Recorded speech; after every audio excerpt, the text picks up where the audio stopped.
Good morning. Happy Thursday. Welcome to From the Nosebleeds. I'm Joey Gunnar, joined today by Will Peterson. It's a great day today. We are creeping closer and closer to the AFC Championship. I could not be more excited. Will, how you feeling today? I'm great, man. Yeah, I mean, listen, the reality is the Broncos are playing in their first AFC title game in a decade here in about 72 hours. So it's a great day, man. It's a great day. As they like to say, 3 more sleeps until Broncos and Patriots in the AFC Championship game.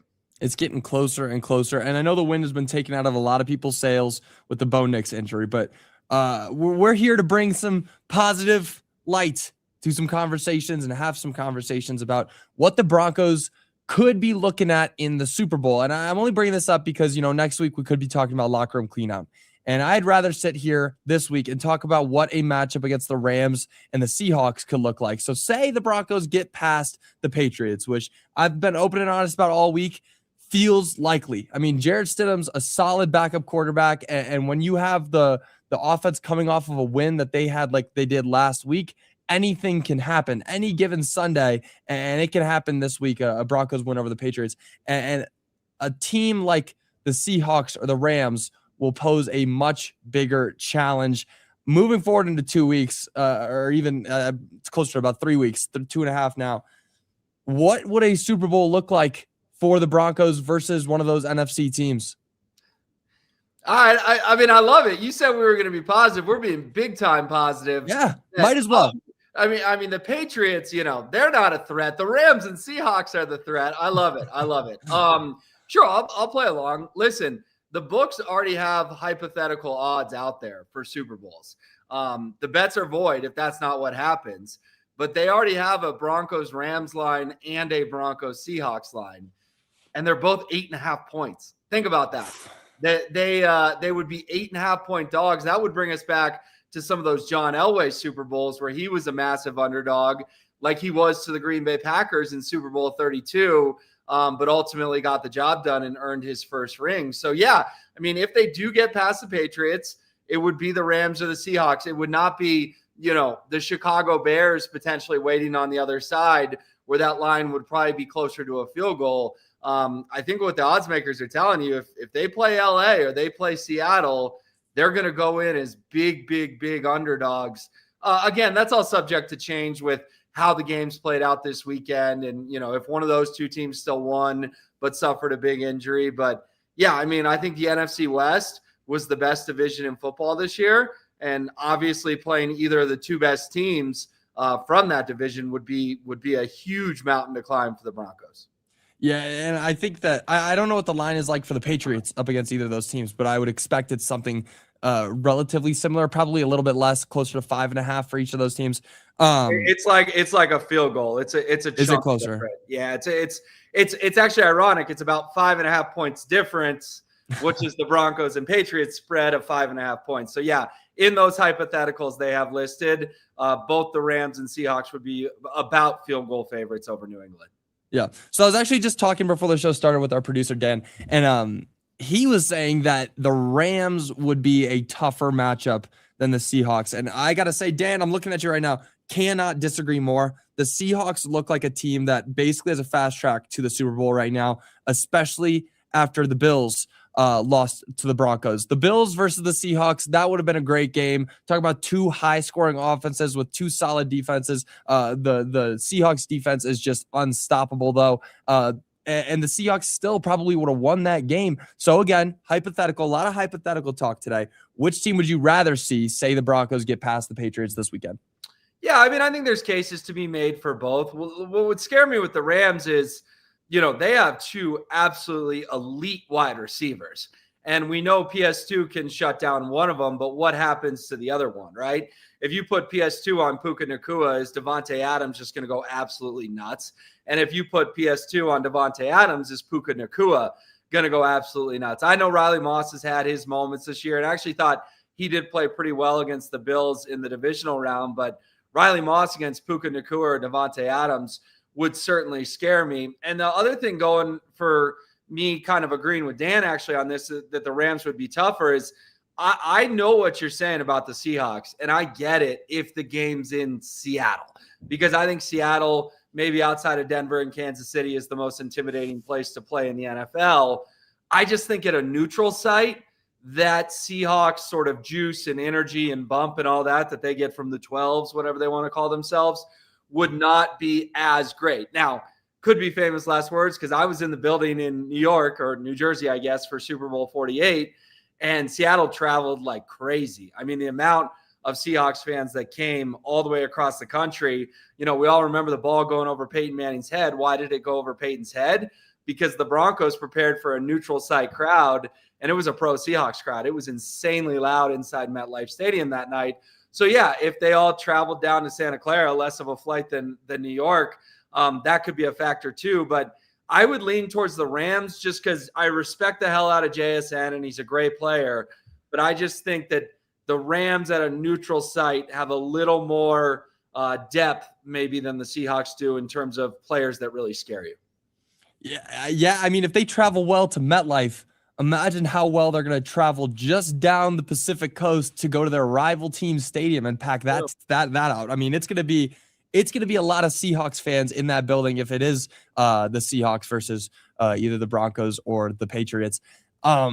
It's a fun conversation, and I like that you brought up the two wide receivers on the Rams, because I was actually talking to a few people and some of my roommates about that yesterday.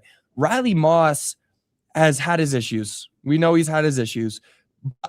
I don't think that they're gonna be like going off against Riley Moss. I don't think Davante Adams is going to have a spectacular game. Again, hypothetically, if he is matched up across from Riley Moss or even Jaquan McMillan, who's had an incredible postseason so far, either of those guys can and probably will stop Davante Adams or Puka Nacua, which would be harder in my opinion. And PS2 is PS2. But those two guys can also lock down a side of the field, just not at the same rate as the other one. I wouldn't be too worried about the Rams. And the Rams offense is lethal. I mean, we haven't even talked about the MVP season that Matt Stafford's having. And Jake was talking yesterday to me, Jake Shapiro, about how Drake May is probably the MVP, or how he wants Drake May to be the MVP. But Matt Stafford's been having a legendary season, and he's got two great wide receivers, two top 10 wide receivers in the league, with number one arguably on his team in Puka Nacua. And the backs there are incredible too. I mean, they have Blake Corum and Kyron Williams. So both of those guys can also ground and pound the ball when they're not airing it out every play. And that same exact thing can be said for the Seahawks. I mean, we're talking about some of the highest powered offenses in the league. It's rightful that those two teams are in the NFC Championship. And it's a very stark contrast to what we have here in the AFC Championship, because right now we're talking about a game that could likely end with the Broncos-Patriots game with like a 17-14 score, or even a 9-10 kind of score. It's going to be an ugly matchup on Sunday for the Broncos. But on the other side of that, we're going to see a probably really high-scoring game and a lot of crazy plays happen in that NFC Championship. And I don't know. I mean, I want to stay positive, but I don't know how well the Broncos are going to be able to match up against any of those NFC teams. It's going to be hard. And I feel like I don't know if you remember the clip from John Morant a couple of years ago when he was having a great season in the Grizzlies, and he was asked about which teams he's afraid of, and he just named the Celtics. And the reporter asked him, nobody in the West. And he said, nobody in the West. That's how I'm feeling right now. Nobody in the AFC. That's who I'm worried about. Nobody in the AFC. It's a scary conversation. And I mean, getting past the Patriots is obviously the first goal, and we haven't even talked about that yet. And bringing it back down to earth, Will, what do you think that game's going to look like on Sunday for the Broncos? Yeah, I think you're onto something, that the uglier, the better, right? I mean, I keep checking this forecast every day, and it's getting colder and colder and colder. I mean, we're looking at highs in the low 20s, maybe even the upper teens at this point. And yeah, I understand New England's a cold weather team, but when you're the underdog, and let's be honest, this line has moved 7 points. There are people out there, like top odds makers, who say if Bo Nix was healthy, Denver would be 1.5 point favorites, and now they're 5.5 point dogs, and 1.5 plus 5.5 is 7. It has moved an entire touchdown because of the Broncos quarterback situation. And you want it to be ugly when you're an underdog. You want the elements to come into play when you're an underdog, because Jarrett Stidham can't be a hero. He's just got to manage the game. And the Broncos have to run the football and play great defense. and perhaps even score on defense. And people are going to say, well, scoring on defense, that's a lot to ask. Well, how did they win Super Bowl 50? They scored on defense when Von Miller strip sacked Cam Newton and Malik Jackson fell on it in the end zone. And then they scored their only offensive touchdown when Vaughn had his second strip sack, and TJ Ward would have scored, but he slipped and fell on that bad turf and fell at like the 2-yard line. And then CJ Anderson eventually ran it in for the Broncos. So I look at it a lot like that. Yeah, Cam Newton was better at that point than Drake May is now, even though they're both MVPs or likely MVPs. Cam was the MVP that year. Drake probably going to win MVP this year. But I mean, my path to victory is 14-13, 17-14, 17-16. Maybe one of those scores comes on defense. I totally agree. So the colder, the better. If it wants to snow, great. Loose footballs all over the place with Drake May and his fumbling issue. Like we're not going to watch an aesthetically pleasing game. And I'm telling Broncos fans that is a good thing, because that means they're in it. Because if it's just pretty football and Drake's out there looking like an MVP, New England might win 28-10, and that's not fun for anyone at all. Yep. And just a couple of stats to alleviate some fears. I was seeing this all over the place. The Patriots are 0-4 when playing the Broncos in the AFC Championship in Denver, and the Broncos are 6-1 when playing the AFC Championship in Denver. So the history books have it in favor of the Broncos. And there was another video I saw about Jarrett Stidham, and it was talking about when he came into this league and how he was drafted by the Patriots, and he sat behind Tom Brady, and he was a rookie, and he was moved up to the number 2 spot. And they were talking about how a rookie behind Tom Brady in his 17th, 18th year was in the QB2 position.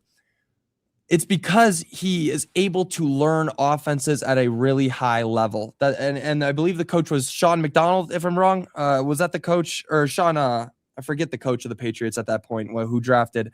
Well, the coach at that time would have been Bill Belichick still. Oh, yeah. I meant the offensive coordinator. Oh, Josh McDaniels, perhaps? Josh McDaniels. Yeah, no, I'm losing my mind. Yeah. Josh McDaniels, and then goes to the Raiders, brings Jarrett Stidham with him. And then Jarrett Stidham comes to Denver on a $15 million contract and is now in this position where, again, he has to be the guy who knows an offense very well. And something about Sean Payton's offense is that you can run it if you're a player like Jarrett Stidham. And Jarrett Stidham cannot run as well as Bo Nix can. And that's something that they really keyed in on against the Bills. And that was part of the reason that they succeeded. But if you keep the ball in the air and hit the low areas, the quick flats, quick routes, anything like that just gets the ball out as fast as you can, the Broncos can succeed in this game. I've got a lot of faith. If you're not sensing this, Will, I've really talked myself into the fact that Jarrett Stidham can be the guy to lead the Broncos to the Super Bowl, which is crazy, because if you asked me that a couple months ago, I would have laughed in your face. Now I'm here all on the Jarrett Stidham train, waiting for this win to happen on Sunday. I mean, there is a lot of things that can go wrong for the Broncos, but there's also a lot of things that can go very, very right. And this game is, I mean, again, the wind was taken out of people's sails, but it shouldn't be. And is there anything, you have to say about Jarrett Stidham that maybe people aren't looking at yet, that people haven't seen, that can really lead the Broncos to success this weekend? Yeah, I mean, obviously there's not a lot of tape on the guy. He's got 4 career NFL starts. He's 1-3 in those 4 starts. But I will say this, Joey. I was one of the people that had the wind taken out of my sails. And then I watched his press conference yesterday, and I wrote about it at denversports.com. I talked about it on the radio a lot last night. I thought he had an A-plus press conference yesterday. And I understand you don't win football games at the podium, but I would encourage people to go read about it, go watch it, go listen to it, because he hit all the right notes. He gets a first question from our own Cecil Lammy, and he doesn't even say anything that, he wants to talk about himself. He starts talking about how crushed he was for one of his best friends, Bo Nix, and how he sees Bo Nix more than he sees his kids, and how Bo sees him and Sam Ellinger more than he sees his wife, because they are literally always together at that facility.